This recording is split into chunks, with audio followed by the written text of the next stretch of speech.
हाँ dear students, इस video के अंदर अपन गेमेटोजेनेसिस के बारे में चर्चा करेंगे। गेमेट्स निर्माण की जो प्रोसेस है उसकी अध्ययन को अपन गेमेटोजेनेसिस कहेंगे। जैसा कि अपन जानते हैं, the embryogenesis of the sexually reproducing animal is start from gametogenesis. तो जो भी सेक्सुअली रिप्रोडक्शन करते हैं जंतु, उनके अंदर एम्ब्रियोजेनेसिस है उसकी शुरुआत हमेशा गेमेट फॉर्मेशन से होती है। गेमेट्स फ्यूज करके जाइगोट बनाते हैं और जाइगोट से फिर एम्ब्रियो बनता है। तो सबसे जो पहला स्टेप है अपने एम्ब्रियोलॉजी का या डेवलपमेंटल बायोलॉजी का, वो है फॉर्मेशन ऑफ गेमेट्स या गेमेटोजेनेसिस। तो इसके अंदर gamete formation of and ripening of gametes, gametes का बनने का और उनका मैच्योर होने का जब पूरी प्रोसेस है उसको अपन गेमेटोजेनेसिस कहते हैं। In which two highly specialised cells namely spermatozoa, जो कि छोटे आकार का होता है, स्मॉल साइज्ड, मोटाइल होता है, गतिशील होता है और हैप्लॉइड होता है। Male sex cells and no, इसको ये जो मेल सेक्स सेल का निर्माण या स्पर्मेटोजोन का निर्माण होता है। तो अपन कह सकते हैं ये एक अति विशिष्ट कोशिका है। ये कोशिका जो काम कर सकती है दूसरी कोशिका नहीं कर सकती। और ये कोशिका जो स्पर्मेटोजोन है इसका निर्माण भी एक सामान्य कोशिका से होता है। तो एक सामान्य कोशिका एक अति विशिष्ट कोशिका के अंदर कैसे बदल जाती है, ये अपन इसके अंदर पढ़ेंगे। और ये जो काम परफॉर्म करती है दूसरी कोई कोशिका, मतलब अन्य कोशिका नहीं कर सकती। इसकी फिजियोलॉजी के अंदर, इसकी स्ट्रक्चर के अंदर, इसके बिहेवियर में ऐसे बदलाव आ जाते हैं ताकि ये अपना जो निर्धारित काम है अंडे तक पहुंचकर उसको फर्टिलाइज करने का, वो काम बड़ी आसानी से कर सकती है। दूसरा जो दूसरी कोशिका है ओम है, वो नॉन मोटाइल होती है, मतलब गतिशील नहीं होती, न्यूट्रिएंट फील्ड होती है, बहुत प्रचुर मात्रा के अंदर उसके अंदर पोषक पदार्थ भरे रहते हैं, लार्ज साइज्ड होती है, आकार बड़ा होता है, जिसको अपन ओसाइट या ओम कहते हैं, वो बनती है। तो गेमेटोजेनेसिस के दो पार्ट हो गए, एक तो स्पर्मेटोजेनेसिस जिसके अंदर छोटे आकार की गतिशील एक कोशिका बनती है, और दूसरा oogenesis जिनके अंदर एक बड़ी नॉन मोटाइल न्यूट्रिएंट फील्ड कोशिका का निर्माण होता है, जिसको अपन ओम कहते हैं। The differentiation of gametes from primordial germinal cells progress along a definite pathway and evolve acquisition of cells specific properties। ये जो गेमेट्स बनते हैं ये प्राइमोर्डियल जर्मिनल सेल से बनती है। प्राइमोर्डियल जर्मिनल या मदर सेल से अपन कह सकते हैं। तो जो तीनों लेयर बनती हैं अपने एम्ब्रियो के अंदर, एक्टोड्रम, मेसोड्रम और एंडोड्रम। तो एंडोड्रम की कुछ कोशिकाएं जो कि हाइंड गिट के पास रहती हैं, वो कोशिकाएं गोनोड्स के अंदर माइग्रेट करके प्राइमोर्डियल जर्मिनल सेल्स का निर्माण करती हैं। और ये प्राइमोर्डियल जर्मिनल सेल्स लगातार माइटोटिक डिवीजन के द्वारा अपनी संख्या बढ़ाती रहती हैं। तो धीरे धीरे ये प्रोसेस चलती रहती है और इससे इनके अंदर ये स्पेसिफिक प्रॉपर्टीज आ जाती हैं जो इनको अलॉटेड काम है उसको ये आसानी से कर सके। द मियोसिस में be viewed as an important part of the differentiation programme. तो इसके अंदर सबसे बड़ी विशेषता होती है ये चूँकि ये हैप्लॉइड होती हैं, अतः इनके अंदर मियोसिस होना आवश्यक है। तो मियोसिस की प्रोसेस इनके अंदर सबसे इम्पोर्टेंट है। The gamete acquire distinct shape, accumulate and organise various macromolecules inside. तो अपना ये धीरे धीरे ये जो गैमेट्स हैं अपना विशेष आकार ग्रहण करते रहते हैं और इनके अंदर जो मैक्रोमोलिक्यूल्स आगे चलकर जिनकी आवश्यकता होती है वो मैक्रोमोलिक्यूल्स इनके अंदर जमा होते चले जाते हैं। By this way sperm ready to fertilise oocyte and oocyte ready to develop into an embryo by rapid cell division. तो इस प्रकार से ये कोशिकाएं अपने जो निर्धारित चीज़ें हैं और आकार है वो एक्वायर कर लेती हैं और दोनों अपने काम के लिए तैयार हो जाती हैं।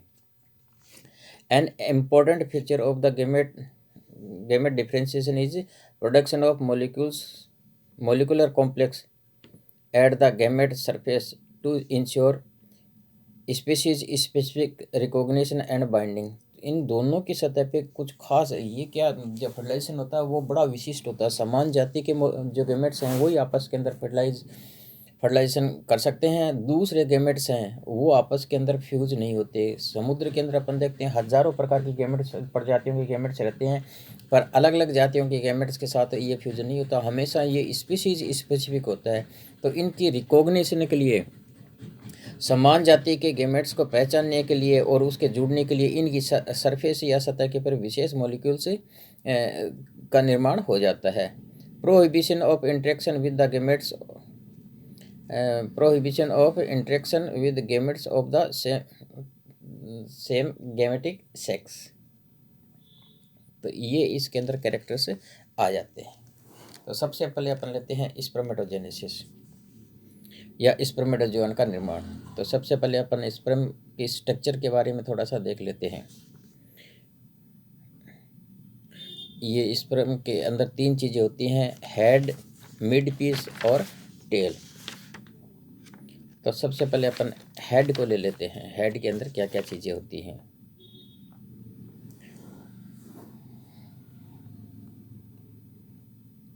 The shape of the sperm head vary considerably in different species.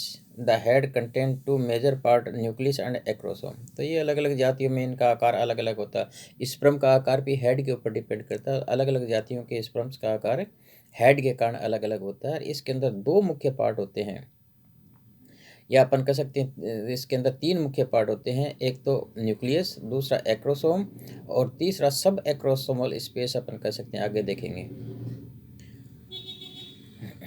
पहले का काम है ये जेनेटिक काम करता है ना, क्रोमोजोम्स होते हैं उसके अंदर हैप्लॉइड में संख्या में, और दूसरा होता है एक्टिवेशन का काम। ये आगे एक्टिवेशन ओम को एक्टिवेट करके और जो उसकी जो मेम्ब्रेन्स हैं उनको डिजोल्व करके और दोनों कोशिकाओं को जोड़ने में सहायक होते हैं। Nucleus occupies the most of the available space of the sperm head and determines the shape of the sperm head.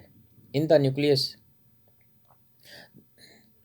Usually double nucleus के चारों ओर एक डबल मेम्ब्रेन का एनवेलप होता है, न्यूक्लियर मेम्ब्रेन है वो पाई जाती है।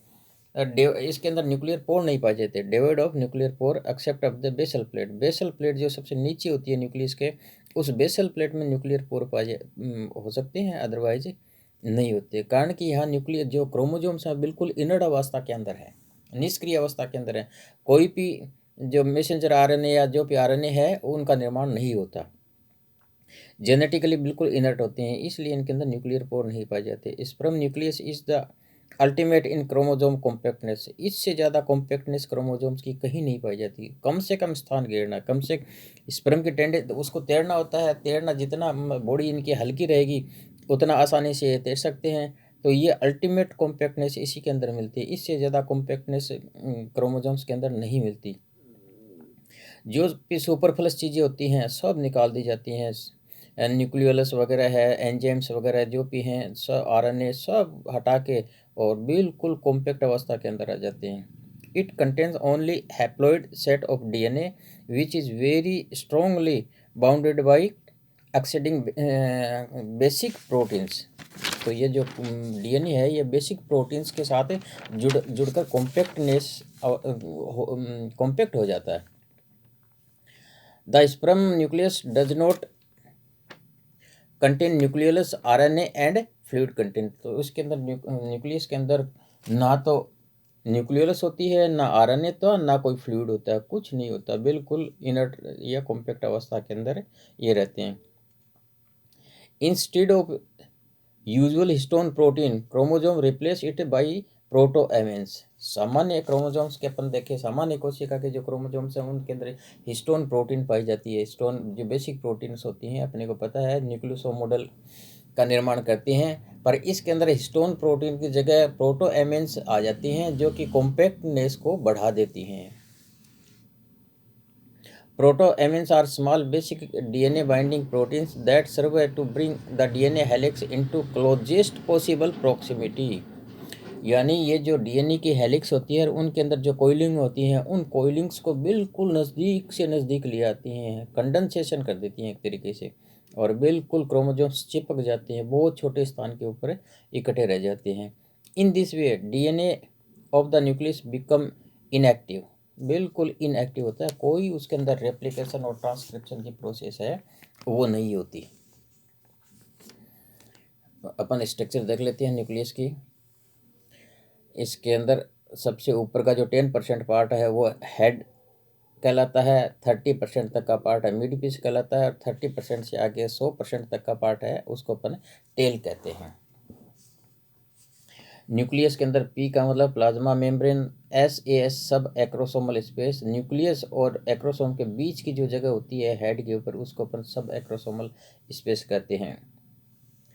नीचे एम का एक्रोसोमल मेम्ब्रेन, एक्रोसोम के चारों ओर जो झिल्ली रहती है एक्रोसोमल मेम्ब्रेन, और उसके अंदर होता है एक्रोसोमल ग्रेन्यूल्स।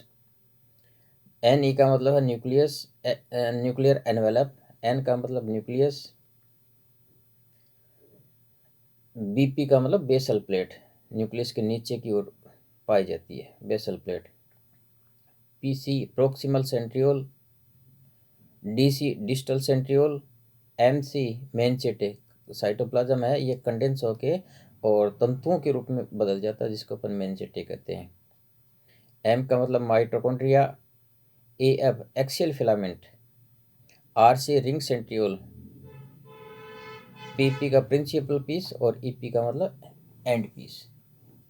तो इसका जो सबसे बड़ा पार्ट है वो है इसका टेल या एक्जियोनिमा जिसको अपन कहते हैं। मिड पीस और एंड पीस को मिला के एक्जियोनिमा कहते हैं। एक्सेल फिलामेंट जिसके अंदर पाई जाती है उसको एक्जियोनिमा कहते हैं। दोनों सेंट्रियोल एक दूसरे के राइट एंगल पे होती हैं, एक हॉरिजॉन्टल और दूसरी वर्टिकल डायरेक्शन के अंदर होती है। और जो इनकी डिस्टल सेंट्रियोल है उससे एक्जियोनिमा का या एक्सियल फिलामेंट्स हैं उनका निर्माण होता है। अगर इसका क्रॉस सेक्शन देखें अपन तो इसके अंदर बाहर प्लाज्मा मेम्ब्रेन है, उसके नीचे कंडेंस साइटोप्लाज्म मेनचेटे है, उसके नीचे माइटोकॉन्ड्रिया पाई जाती हैं। मिड पीस का सेक्शन देखें तो, और उसके नीचे नो गामा फाइबर और सॉरी नो इसके अंदर अल्फा फाइबर होते हैं और 2 बीटा फाइबर होते हैं। सामान्य जो अपने माइक्रोट्यूबुल्स का अरेंजमेंट इनके अंदर पाया जाता है। अगर नीचे से सेक्शन देखें तो ये थोड़ा चपटा हो जाता है और यहाँ पे माइटोकॉन्ड्रिया है वो हट जाती हैं। और नीचे अपन सेक्शन काट के देखें तो इसके जो बाहर के जो फाइबर हैं अल्फा फाइबर्स वो सीमित हो जाते हैं, और एंड पीस के अंदर ये चीज़ें नहीं पाई जाती। ये फाइबर्स सिर्फ गामा फाइबर्स पाए जाएंगे, अल्फा और बीटा फाइबर पाए जाएंगे, अल्फा फाइबर से नहीं पाए जाएंगे। Acrosome occupy the main space, दूसरा इसका पार्ट होता है acrosome. Acrosome occupy the main space between anterior half of the nucleus and the plasma lemma and is bounded by a unit membrane।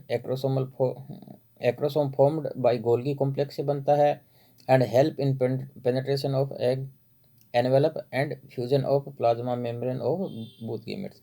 तो इसका मुख्य इसके अंदर लाइटिक एंजाइम पाए जाते हैं एक्रोसोम के अंदर, जो कि अंडे के ऊपर उपस्थित जो झिल्लियाँ होती हैं उनको डिजोल्व कर देती हैं और दोनों की गैमेट्स की प्लाज्मा झिल्ली को जुड़ने में ये सहायक होता है। एक्रोसोमल रिएक्शन होती है फर्टिलाइजेशन के दौरान, तो एक्रोसोमल रिएक्शन के लिए उत्तरदायी हैं। एक्रोसोमल रिएक्शन के द्वारा ये दोनों गैमेट्स हैं वो फ्यूज होते हैं। Acrosome of mammal contain acrosomin, acrosomin नामक पदार्थ भरा रहता है, made of acrosin and hyaluronidase enzyme, lytic enzyme होते हैं। Acrosome also contain some insoluble protein that help in binding the sperm plasma membrane to the oocyte plasma membrane known as bindin. तो इनकी सतह के ऊपर बाइंडिंग प्रोटीन पाई जाती है जिससे स्पर्म की प्लाज्मा मेम्ब्रेन को ये अंडे की प्लाज्मा मेम्ब्रेन के साथ जोड़ते हैं।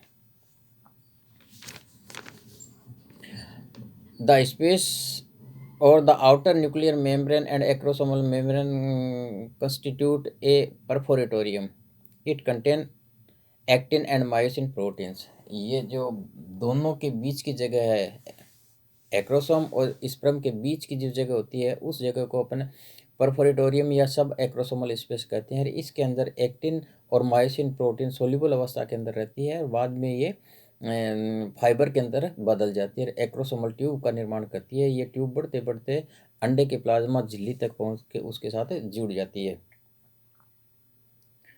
During acrosomal reaction at the time of fertilisation, perforatorium develop into a rigid acrosomal filament या tube and pull the sperm nucleus toward the oocyte. और ये ट्यूब का निर्माण करके दोनों के बीच के अंदर ये एक सेतु का निर्माण करती हैं और न्यूक्लियस को, स्पर्म के न्यूक्लियस को ये अंडे के अंदर खींच लेती हैं।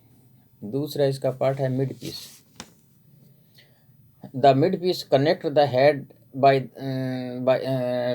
connected to the head by neck. Inside the neck, two centriole typically pressed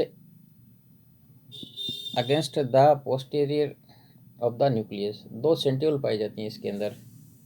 The proximal centriole lie at the right angle to the axis of the sperm, while the distal centriole forms the axis of the sperm. तो दोनों centriole है, जो proximal centriole है वो हमेशा perpendicular या right angle पे होती है, जो एक्सिस होता है उसके, और जो डिस्टल सेंट्रियोल है वो एक्सियल फिलामेंट का निर्माण करता है। Both centriole have the same arrangement of microtubules.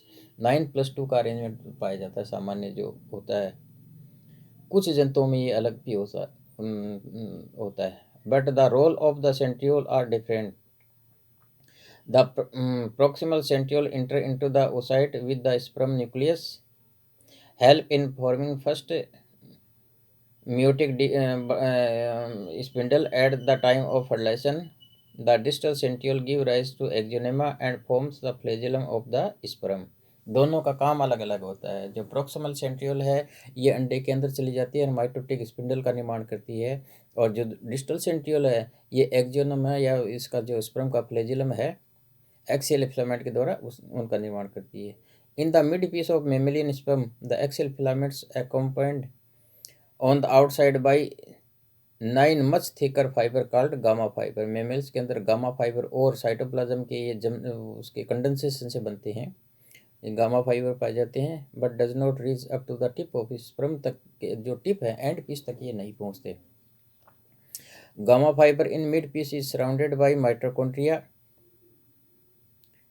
These are well developed and numerous, but often lose their individuality by fusing together and form continuous body which become twist spirally around the axial filament and proximal centriole. तो mid piece के अंदर जो mitochondria है ये अपनी individuality खो देती हैं, यानी अकेले अकेले नहीं रहती, सेपरेटली नहीं रहती, सब आपस में फ्यूज़ होकर एक रिबन के समान स्ट्रक्चर बना लेती हैं, और जो एक्सियल फिलामेंट होता है उस एक्सियल फिलामेंट के चारों ओर लिपट जाती हैं। Mitochondria of sperm contain all the enzyme used in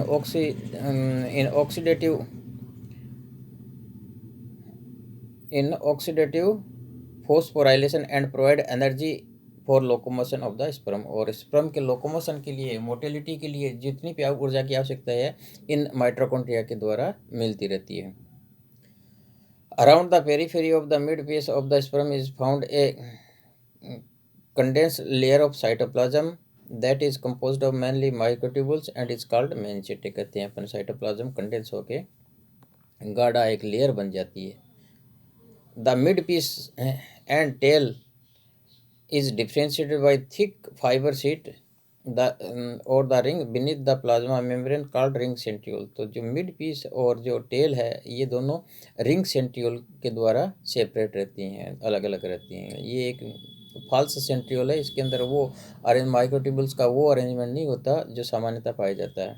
it is found to prevent mitochondria from slipping into principal piece, यानी फिसल के माइटोकॉन्ड्रिया को नीचे जाने से रोकने के लिए ऐसा माना जाता है कि ये होती हैं। थर्ड पार्ट है इसका tail. Tail is the largest part of the sperm, सबसे बड़ा पार्ट होता है, and by its movement causes the sperm to swim forward, तैरने में सहायक होती है। It has two main part, the principal piece and end piece. इसके अंदर दो मुख्य पार्ट होते हैं, प्रिंसिपल पीस और end piece. The principal piece forms the most of the length of the sperm tail consisting of a central core होती है ये, जिसमें एक्सेल फिलामेंट होते हैं, comprises of axial filament with 9+2 microtubule arrangement and the 9 longitudinal gamma fibers continuing from the mid piece, और 9 ही इसके अंदर gamma fibre होते हैं. The end piece is merely a short tapering portion of the tail containing only axial filament. इसके अंदर सिर्फ axial filament ही रह जाते हैं. Covered with cytoplasm and plasma membrane. तो इसके ऊपर बहुत पतला सा साइटोप्लाज्म की लेयर होती है और उसके चारों ओर प्लाज्मा झिल्ली होती है. The sperm cell is totally devoid of stored food. कोई भोज्य पदार्थ इसके अंदर नहीं रहता. एंड प्रोटेक्टिव एनवेलप नहीं होता. It also divide of most of cytoplasmic organelles. Cytoplasmic organelles जैसे लाइसोसोम, राइबोसोम्स वगैरह जो होते हैं, एंडोप्लाज्मिक रेटिकुलम, गोल्गी कॉम्प्लेक्स, ऐसी कोई चीज़ नहीं होती. कम वजन कम करने के लिए इन सब चीज़ों को डिस्कार्ड कर दिया जाता है. कुछ एक वेरिएशंस जो स्पर्मेटोजोन के अंदर देखी जाती है अलग अलग जातियों के अंदर, वो अपन थोड़ा सा डिस्कस कर लेते हैं. जैसे एक्रोसोम नहीं पाया जाता. टर्बिलेरिया वर्ग के अंदर, आइसोप्टेरा ये इंसेक्टा के अंदर आते हैं. टेलियोस्ट मछलियाँ जो होती हैं उनके स्पर्म के अंदर एक्रोसोम एब्सेंट नहीं रहता, एब्सेंट रहता sorry. Flagellum absent in certain nematodes, crustaceans और एरेक्निड्स के अंदर फ्लेजिलम नहीं पाया जाता. कुछ जंतु जैसे डेकेपोड्स, क्रिस्टेशियंस के अंदर फ्लेजिलम, माइटोकॉन्ड्रिया और सेंट्रियोल एब्सेंट रहती है. लेंथ भी अलग अलग होती है. कई जंतुओं के अंदर बहुत ज़्यादा लंबे हो जाते हैं. ये उनके जो एनिमल की खुद की लंबाई होती है उससे भी ज़्यादा हो जाते हैं. जैसे ड्रोसोफिला के अंदर ये 12 मिलीमीटर तक पहुंच जाते हैं. और ये निमेटोड है, नोटोनेक्टा एक हेमिप्टेरा वर्ग का सदस्य है. इसके अंदर ये 17 mm तक इनकी लेंथ पहुंच जाती है. लॉन्गेटिविटी ये अलग अलग जंतुओं के अंदर अलग अलग है. जब तक ये सक्रिय नहीं हो जाते, ये सुप्त अवस्था के अंदर रहते हैं. जो एक्टिव हो जाते हैं तो इनकी लाइफ स्पान कम हो जाती है. तो अगले जो स्पर्मेटोजेनेसिस की प्रोसेस है वो अपन सेपरेट अगले वीडियो के अंदर पढ़ेंगे.